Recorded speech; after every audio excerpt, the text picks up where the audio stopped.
Chapter 1, Life Processes.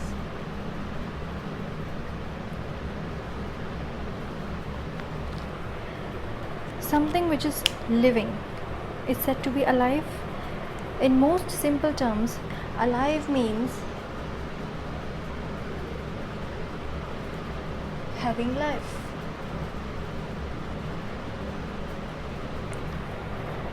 All the plants and animals, including human beings, are alive or living things.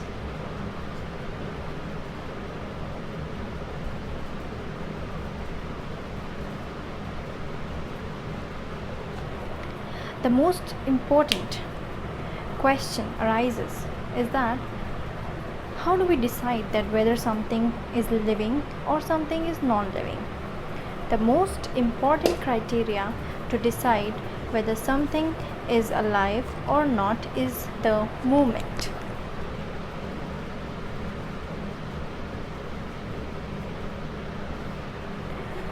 Movement से हमें पता लगता है कि whether that person or a thing is living or not.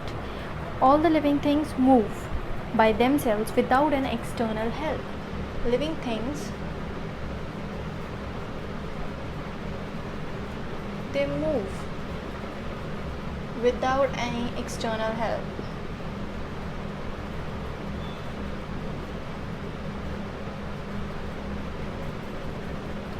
Whereas non-living things,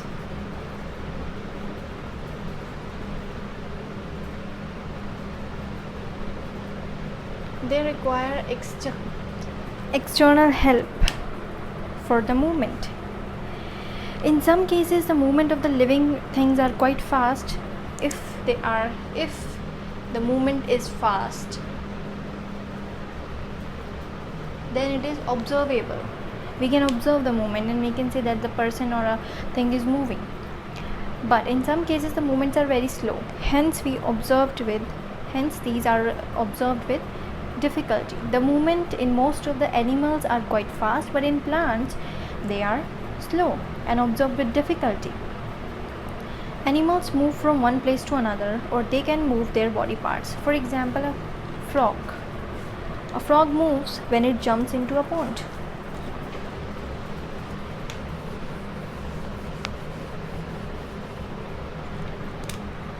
A frog moves when it jumps into a pond. A bird moves when it flies in the sky.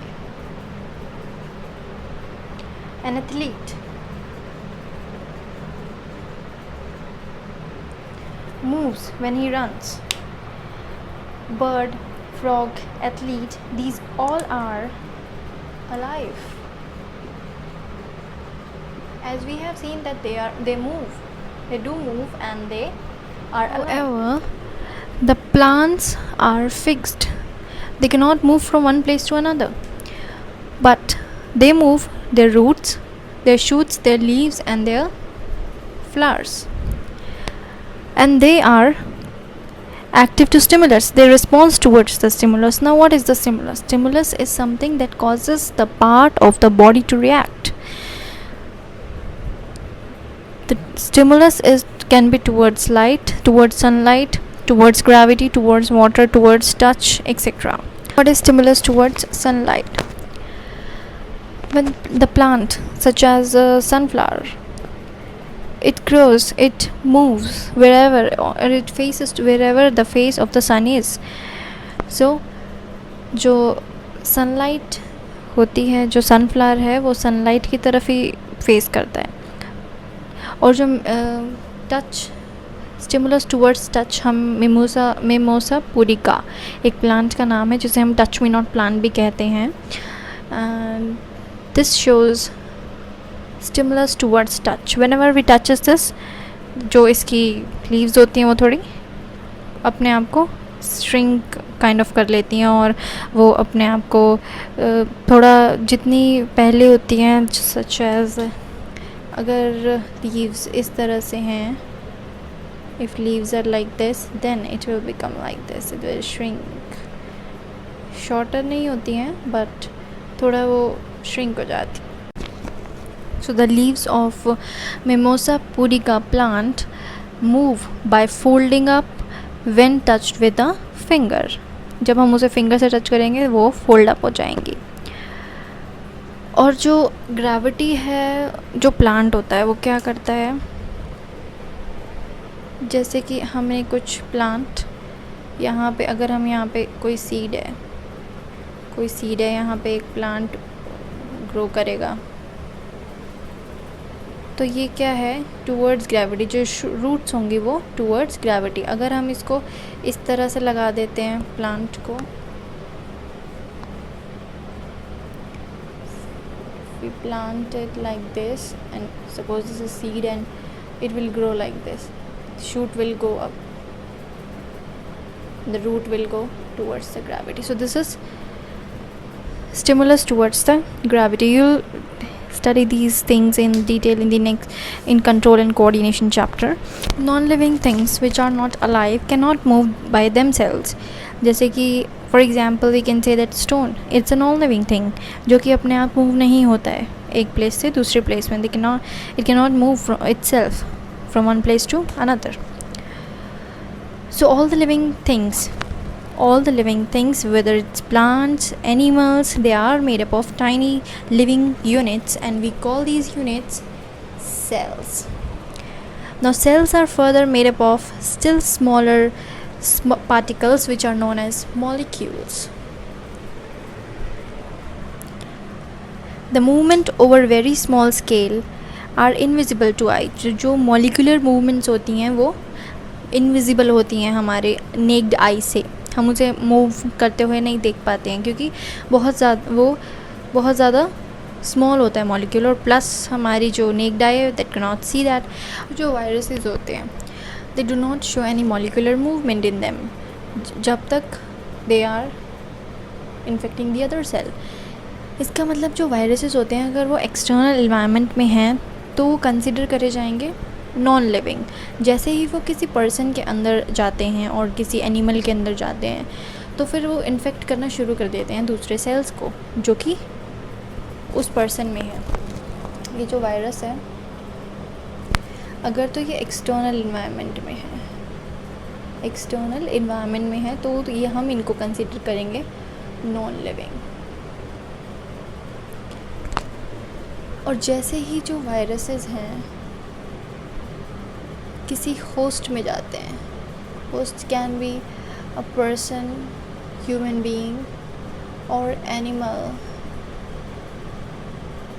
तो फिर वो क्या करते हैं living consider करे जाते हैं क्योंकि वो क्या करते हैं वो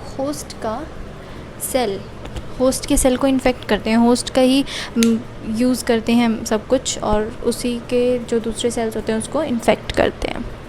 तो वो जब बॉडी में आते हैं तो वो लिविंग कंसिडर करे जाते हैं और जैसे ही वो आउटसाइड वर्ल्ड में अगर प्रेजेंट हैं तो वो नॉन लिविंग कंसिडर करे जाते हैं.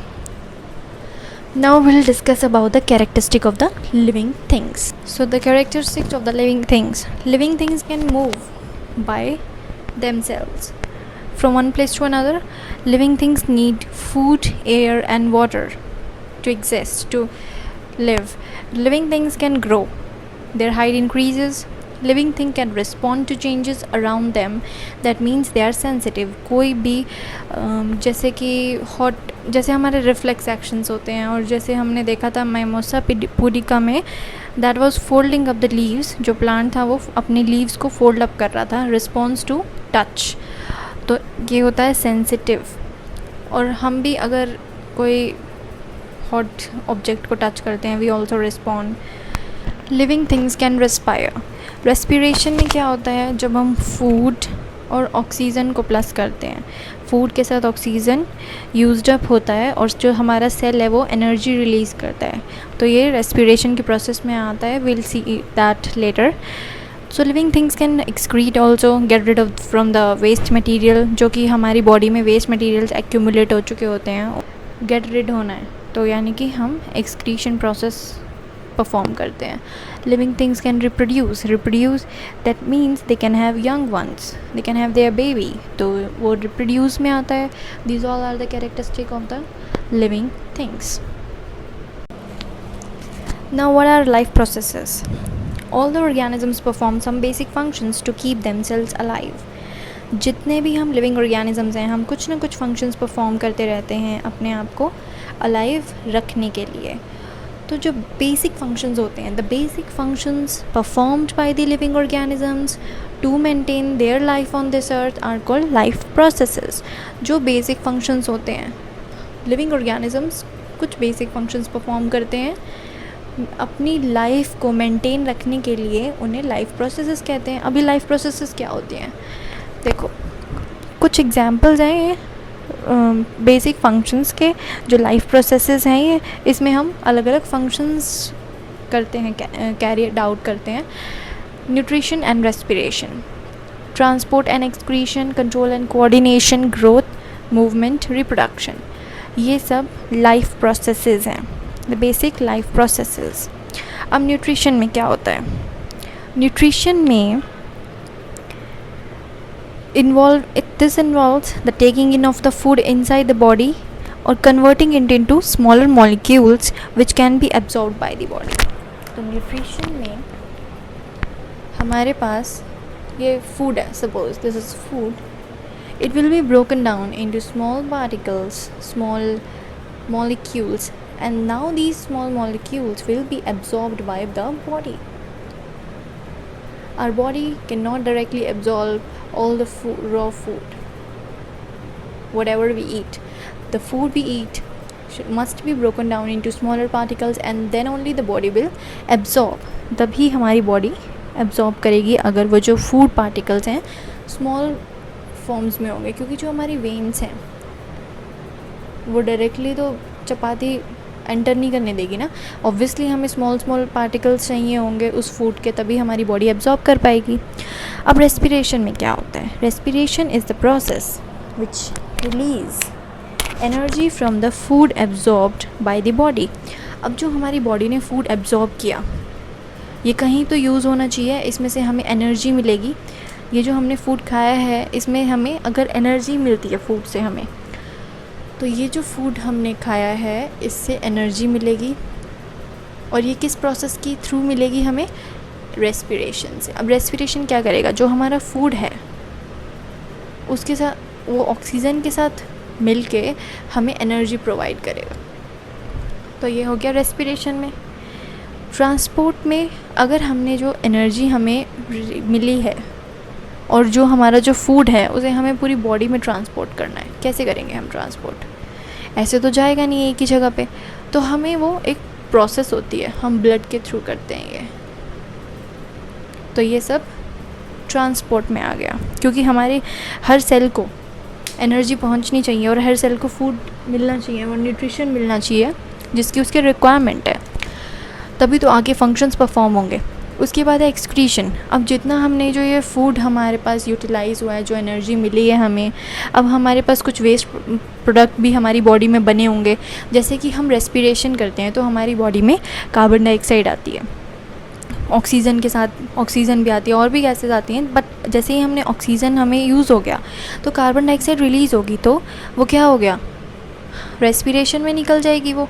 लेकिन जो एक्सक्रीशन है वो क्या होता है, जैसे कि ये फूड पार्टिकल्स हैं, इसमें बहुत सारी ऐसी चीज़ें होती हैं जो कि हमारी बॉडी को, टॉक्सिक सब्सटेंसेस जो कि हमारी बॉडी को रिक्वायरमेंट नहीं होती उनकी, तो वो सब किस में गेट रिड होते हैं हम, वो कैसे निकल जाते हैं, वो एक्सक्रीशन के थ्रू बॉडी से बाहर आ जाते हैं. तो control and coordination. Control and coordination एक प्रोसेस है which helps the living organisms to survive in the changing environment. अब ये कैसे होता है, जो कि कंट्रोल एंड कोऑर्डिनेशन में हमने देखा था अभी मिमोसा पोडिका में, कि जैसे ही हमने उस प्लांट को टच किया that keeps on folding the leaves. तो यानी कि वो उसे पता चला है कि भाई एक्सटर्नल इन्वायरमेंट में कुछ चेंजेस आए हैं जिसके अकॉर्डिंग उसने अडाप्टेशन की कि जैसे ही किसी ने उसे टच किया और वो फिर छोटा छोटा फोल्ड कर लिया. उसके बाद है अब हम कैसे रिस्पॉन्स करते हैं कंट्रोल एंड कोऑर्डिनेशन में. जैसे ही हमने किसी को टच किया, हॉट बॉडी है यहाँ पे, ये हॉट बॉडी है, इसमें हॉट वाटर है, ये बहुत गर्म है वेसल, और अगर जैसे ही हम इसको टच करते हैं तो हम क्या करते हैं, एकदम से अपना हाथ पीछे कर लेते हैं. क्यों, that is a reflex action. ये आता है कंट्रोल एंड कोऑर्डिनेशन में. Sensitivity, response to stimuli.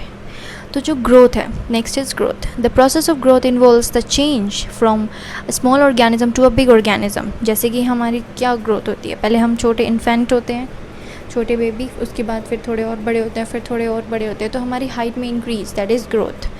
Now movement, we move from one place to another, that we all know that. Reproduction, the process of reproduction involves making of more organisms from the existing ones। क्या मतलब है इसका, ये हमारे parents हैं, ये parents हैं, ये क्या है, इनसे क्या बनेंगे, रिप्रोडक्शन होके रिप्रोड्यूस होंगे चाइल्ड। लेकिन ये the reproduction is the process that involves making of more organism, ये मोर ऑर्गेनिजम्स बने हैं, making of more organisms from the existing मतलब जो पहले से ही प्रेजेंट हैं उसमें से और ऑर्गेनिजम्स बनना, दैट इज़ द रिप्रोडक्शन।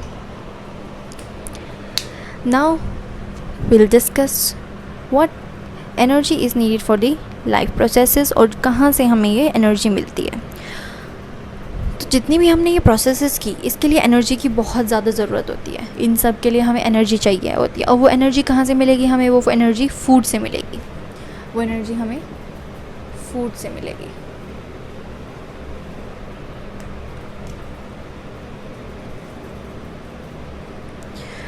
तो जो the living organisms use the chemical energy for carrying out various life processes.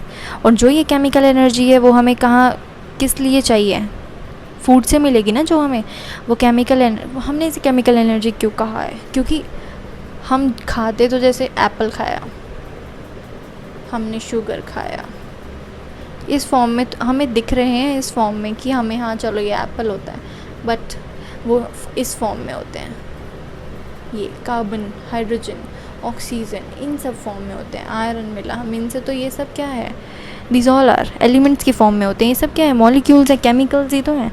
तो इसीलिए हमने इनको केमिकल एनर्जी कहा है। केमिकल एनर्जी कहाँ से मिलेगी हमें, फूड वगैरह से मिलेगी, क्योंकि इसमें क्या प्रेजेंट होते हैं, अलग अलग एलिमेंट्स प्रेजेंट होते हैं, इसीलिए हमने इनको केमिकल एनर्जी यहाँ से मिलेगी, हमें कहा है। तो जो the energy required by an organisms comes from the food that the organism eat. जो हम खाना खाते हैं वहाँ से हमें क्या मिलता है, वहाँ से हमें एनर्जी मिलती है, कौन सी, केमिकल एनर्जी मिलती है।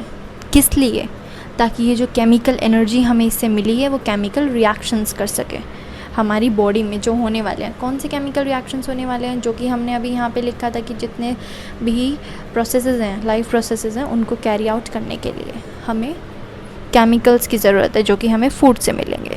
अब now in the next video we will going to discuss about what is a nutrition.